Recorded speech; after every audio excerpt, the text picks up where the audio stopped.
Capítulo 43 A última noite de Babilônia.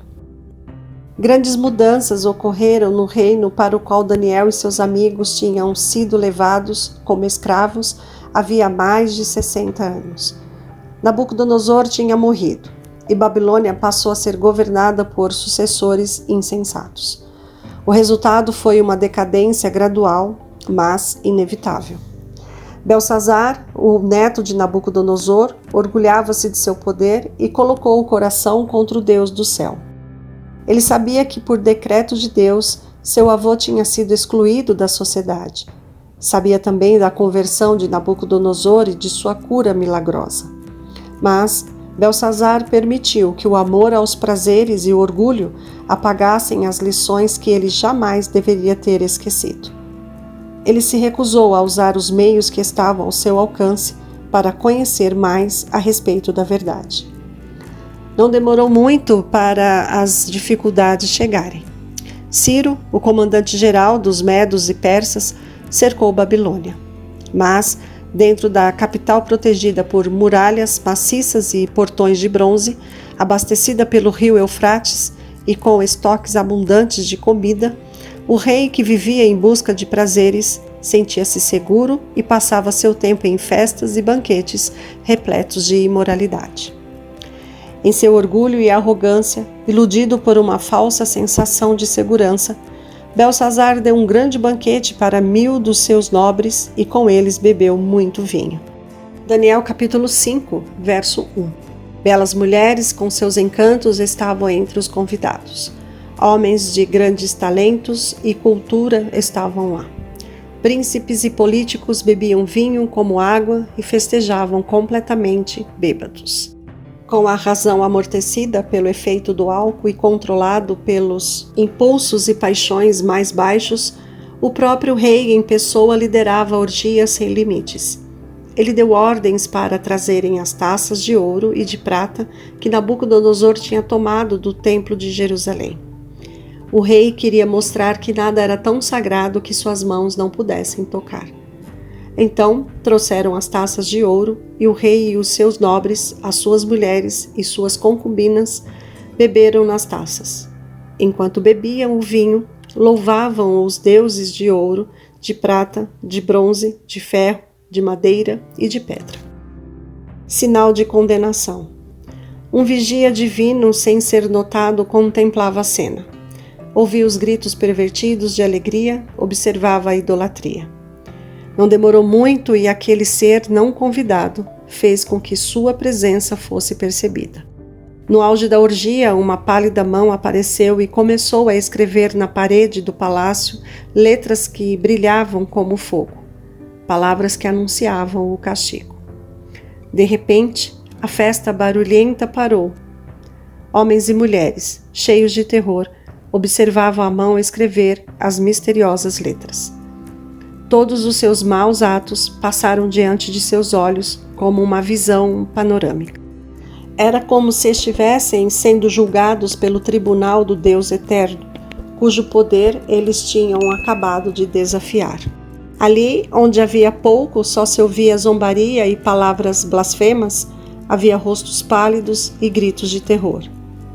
Belsazar era o mais aterrorizado de todos os convidados. Sua consciência foi despertada. Seus olhos batiam um no outro e suas pernas vacilaram. Ele compreendeu naquele momento que não havia desculpas para as oportunidades que ele desperdiçou e para suas atitudes rebeldes. O rei tentou ler as letras de fogo, mas não conseguiu. Virou-se para os sábios do reino em busca de ajuda. Seu grito de desespero ecoou entre os convidados. Aquele que ler essa inscrição e interpretá-la, revelando-me o seu significado, vestirá um manto vermelho, terá uma corrente de ouro no pescoço e será o terceiro em importância no governo do reino. Mas a sabedoria celestial não pode ser comprada ou vendida. Todos os sábios do rei não conseguiram ler a inscrição nem dizer ao rei o seu significado. Eles eram tão incapazes de interpretar a inscrição quanto os sábios da geração anterior tinham sido incapazes de interpretar os sonhos de Nabucodonosor. Nesse momento, a rainha-mãe se lembrou de Daniel. Ó rei, disse ela, não fiques assustado nem tão pálido. Existe um homem em teu reino que possui o espírito dos santos deuses. Na época do teu predecessor, verificou-se que ele tinha percepção, inteligência e sabedoria como a dos deuses. O rei Nabucodonosor o nomeou chefe dos magos, dos encantadores, dos astrólogos e dos adivinhos. Manda chamar Daniel, e ele te dará o significado da escrita. Assim Daniel foi levado à presença do rei. Fazendo um grande esforço para se recompor, Beltsazar disse ao profeta: soube que o espírito dos deuses está em você, e que você possui percepção, inteligência e uma sabedoria fora do comum. Trouxeram os sábios e os encantadores à minha presença para lerem essa inscrição e me dizerem o seu significado. Eles, porém, não conseguiram. Mas eu soube que você é capaz de dar interpretações e de resolver mistérios. Se você puder ler essa inscrição e dar-me o seu significado, você será vestido de vermelho, terá uma corrente de ouro no pescoço e se tornará o terceiro em importância no governo do reino. Sem se impressionar com as promessas do rei, Daniel demonstrou a serena dignidade de um servo do Altíssimo. Podes guardar os teus presentes para ti mesmo e dar as tuas recompensas a algum outro, disse ele. No entanto, eu lerei a inscrição para o rei e lhe direi o seu significado. Daniel aponta os pecados do rei. O profeta primeiro lembrou Beltsazar a respeito do pecado e da queda de Nabucodonosor, o juízo divino que ele sofreu por causa do seu orgulho e como mais tarde ele passou a reconhecer o poder e a misericórdia do Deus de Israel. Então, com coragem e firmeza, repreendeu Beltsazar por sua grande impiedade. Daniel apontou as lições que ele poderia ter aprendido, mas não aprendeu. Beltsazar não deu atenção aos avisos que os acontecimentos tão importantes do passado lhe deram. Ele estava prestes a colher as consequências da sua rebeldia. Mas tu, Beltsazar, te exaltaste acima do Senhor dos céus. Mandaste trazer as taças do templo do Senhor para que nelas bebessem tu, os teus nobres, as tuas mulheres e as tuas concubinas. Louvaste os deuses de prata, de ouro, de bronze, de ferro, de madeira e de pedra, mas não glorificaste o Deus que sustenta em suas mãos a tua vida e todos os teus caminhos. Por isso, ele enviou a mão que escreveu as palavras da inscrição. A interpretação da escrita na parede. Virando-se para a mensagem escrita na parede, o profeta leu: Mene, Mene, Tekel, Parsim. A mão não estava mais visível, mas as palavras ainda brilhavam com terrível clareza. Segurando a respiração, o povo prestava a máxima atenção enquanto o idoso profeta declarava: Este é o significado dessas palavras. Mene, Deus, contou os teus dias do teu reinado e determinou o seu fim. Tekel, foste pesado na balança e achado em falta. Pérez, teu reino foi dividido, entregue aos medos e persas. A proteção de Deus é removida. Nessa última noite de louca imoralidade, Beltsazar e seus conselheiros atingiram o limite de sua culpa e da culpa do reino dos caldeus. A mão de Deus não mais impediria o mal que estava para acontecer. Gostaríamos de ter curado Babilônia, declarou ele a respeito dos juízos que estavam alcançando o céu. Mas ela não pode ser curada. Deus finalmente viu ser necessário executar a sentença inevitável. O reino de Beltsazar deveria passar para outras mãos. Quando o profeta terminou de falar, o rei ordenou que ele recebesse as recompensas prometidas. Mais de um século antes, a inspiração tinha profetizado que o anoitecer que eu tanto aguardava, Isaías capítulo 21, verso 4, durante o qual o rei e os conselheiros blasfemariam de Deus, de repente seria transformado em uma ocasião de destruição e terror. E naquele mesmo dia, enquanto ainda estava na sala do banquete, o rei foi informado de que sua cidade inteira foi capturada pelo inimigo. Jeremias capítulo 51, verso 31. No exato momento em que o rei e seus nobres estavam utilizando as taças sagradas para beber e louvando aos seus deuses de prata e ouro, os medos e os persas, depois de desviarem as águas do rio Eufrates, marcharam para o coração da cidade desprotegida. O exército de Ciro estava, naquele momento, em cima dos muros do palácio. A cidade estava cheia de soldados inimigos, como um enxame de gafanhotos, e seus gritos de vitória poderiam ser ouvidos acima dos gritos de desespero dos convidados do banquete, que estavam totalmente apavorados. Naquela mesma noite, Belsazar, rei dos babilônios, foi morto, e Dario, o Medo, apoderou-se do reino. Daniel capítulo 5, versos 30 e 31. A profecia se cumpre. Os profetas hebreus descreveram com clareza de que maneira a Babilônia cairia.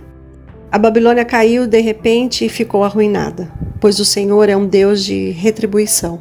Ele retribuirá plenamente. Embebedarei os seus líderes e os seus sábios, os seus governadores e os seus oficiais e os seus guerreiros. Eles dominarão para sempre e jamais acordarão, declara o rei, cujo nome é o Senhor dos Exércitos. Jeremias capítulo 51, versos 8, capítulo 56, verso 57. Assim Babilônia, a joia dos reinos, o esplendor do orgulho dos babilônios, será destruída por Deus, à semelhança de Sodoma e Gomorra. Nunca mais será repovoada nem habitada, de geração em geração. O árabe não armará ali a sua tenda e o pastor não fará descansar ali o seu rebanho. Mas as criaturas do deserto lá estarão, e as suas casas se encherão de chacais. Nela habitarão corujas e saltarão bodes selvagens. As hienas uivarão em suas fortalezas, e os chacais em seus luxuosos palácios. Isaías capítulo 13, versos 19 a 22. Desça, sente-se no pó, virgem cidade de Babilônia. Sente-se no chão, sem um trono. Você disse, continuarei sempre sendo a rainha eterna, mas você não ponderou essas coisas nem refletiu no que poderia acontecer. Agora então, escute, criatura provocadora, que age despreocupada e preguiçosamente em sua segurança e diz a si mesma: somente eu e mais ninguém. Jamais ficarei viúva, nem sofrerei a perda de filhos. Essas duas coisas acontecerão a você, no mesmo instante, num único dia. Perda de filhos e viuvez virão sobre você com todo o peso. Você confiou em sua impiedade e disse: ninguém me vê. Isaías capítulo 47, verso 1, capítulo 7, verso 10. A profecia apresentou o surgimento e o desenvolvimento dos grandes impérios mundiais: Babilônia, Média-Pérsia, Grécia e Roma. A história se repetiu com cada uma delas, bem como com as nações de menor poder. Cada uma delas teve o seu período de prova. Cada uma delas fracassou, sua glória desapareceu e seu poder se acabou. As nações rejeitaram os princípios dados por Deus e causaram sua própria ruína. Ainda assim, o soberano plano divino tem sido colocado em ação ao longo dos séculos. Um poder que controla os negócios humanos. Foi isso que o profeta Ezequiel viu quando, diante de seus olhos atônitos, Deus apresentou os símbolos que revelavam um poder que controla os negócios dos governantes terrestres. Rodas que se intercalavam umas nas outras eram movidas por 4 seres viventes, e por cima de tudo, havia o que parecia um trono de safira, e bem no alto, sobre o trono, havia uma figura que parecia um homem. Ezequiel capítulo 1, verso 26. As rodas estavam em uma formação tão complexa que à primeira vista pareciam estar bagunçadas. Mas elas se moviam em perfeita harmonia. Seres celestiais impulsionavam essas rodas. Da mesma forma, o complicado jogo de acontecimentos humanos está sob o controle divino. Em meio às lutas e confusões das nações, aquele que se assenta sobre querubins ainda guia os negócios da terra. Deus tem um lugar específico para cada nação, para cada indivíduo, em seu grande plano. por suas próprias escolhas. As pessoas e as nações hoje definem seu destino, e Deus controla tudo a fim de realizar seus propósitos. As profecias que o grande Eu Sou revelou em sua palavra nos mostram hoje onde estamos na linha do tempo. Tudo que a profecia predisse até o presente tem sido registrado nas páginas da história, e tudo quanto ainda está por vir acontecerá no seu devido tempo. Os sinais dos tempos declaram que estamos prestes a testemunhar grandes e solenes acontecimentos. Tudo em nosso mundo está em agitação. O próprio Senhor Jesus profetizou os eventos que aconteceriam antes de sua vinda. Vocês ouvirão falar de guerras e rumores de guerras. Nação se levantará contra nação, e o reino contra reino. Haverá fomes e terremotos em vários lugares.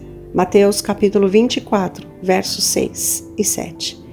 Governantes e políticos reconhecem que algo grande e decisivo está para acontecer, ou seja, que o mundo se encontra à beira de uma crise sem igual. A Bíblia e somente a Bíblia oferece uma visão correta dos acontecimentos que já estão mostrando seus primeiros resultados. O som da aproximação desses acontecimentos está fazendo a terra tremer e o coração das pessoas parar de bater de tanto terror. Vejam, o Senhor vai arrasar a terra e devastá-la. Arruinará sua superfície e espalhará seus habitantes. A terra está contaminada pelos seus habitantes, porque desobedeceram às leis, violaram os decretos e quebraram a aliança eterna. Por isso, a maldição consome a terra, e seu povo é culpado. Por isso, os habitantes da terra são consumidos pelo fogo, ao ponto de sobrarem pouquíssimos. Isaías capítulo 24, versos 1 a 6. Como será terrível aquele dia, sem comparação. Será tempo de angústia para Jacó, mas ele será salvo. Jeremias capítulo 30, verso 7. Se você fizer do Altíssimo seu refúgio, nenhum mal atingirá. Desgraça alguma chegará à sua tenda. Salmo 91, versos 9 e 10. Deus não abandonará a sua igreja na hora de maior perigo. Ele prometeu livramento. Tudo debaixo do sol honrará os princípios do seu reino.